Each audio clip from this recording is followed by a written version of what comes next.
আমরা কি রাজাকার সবাই? আমরা কেউ রাজাকার না। প্রধানমন্ত্রী কেন আমাদের রাজাকার বলবে?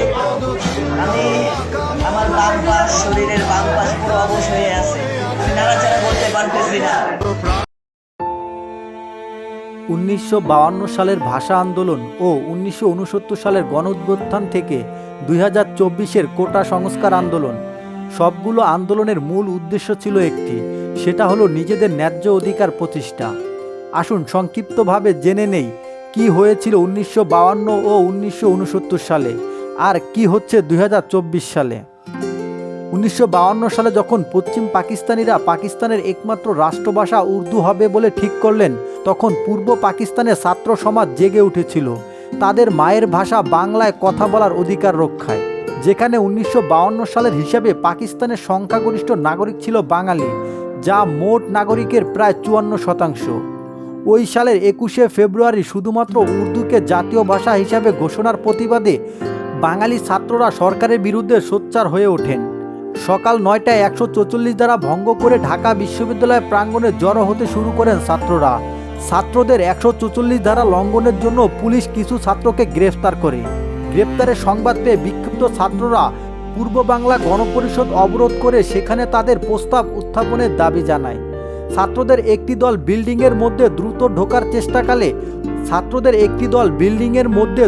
ঢোকার চেষ্টাকালে পুলিশ গুলি চালায় এবং তাতে সালাম, রফিক, বরকত, জব্বার, শফিউর সহ অনেক ছাত্র নিহত হয়। হত্যাকাণ্ডের সংবাদ ছড়িয়ে পড়লে সারা শহর জুড়ে বিক্ষোভ ছড়িয়ে পড়ে। দোকানপাট, অফিস ও নগর পরিবহন বন্ধ করে দেওয়া হয় এবং ধর্মঘট শুরু হয়।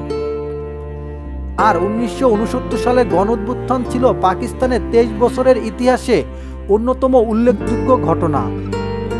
সকল প্রকার বৈষম্য অবসান ঘটানোর জন্য ছাত্র সমাজের 11 দফা ও আওয়ামী লীগের 6 দফার ভিত্তিতে শিক্ষা, সুযোগ সুবিধা বৃদ্ধি সহ সংসদীয় গণতন্ত্র প্রত্যাবর্তন, জরুরি আইন প্রত্যাহার ও অন্যান্য অধিকার আদায়ের দাবিতে ছাত্র জনতা আন্দোলন শুরু করে। কিন্তু তৎকালীন পাকিস্তান সরকার ছাত্র সমাজের 11 দফা ও জনতার 6 দফা দাবিকে রাষ্ট্রবিরোধী দাবি বলে ঘোষণা করেন এবং আগরতলা ষড়যন্ত্র মামলা সাজিয়ে শেখ মুজিবুর রহমানকে গ্রেফতার করে।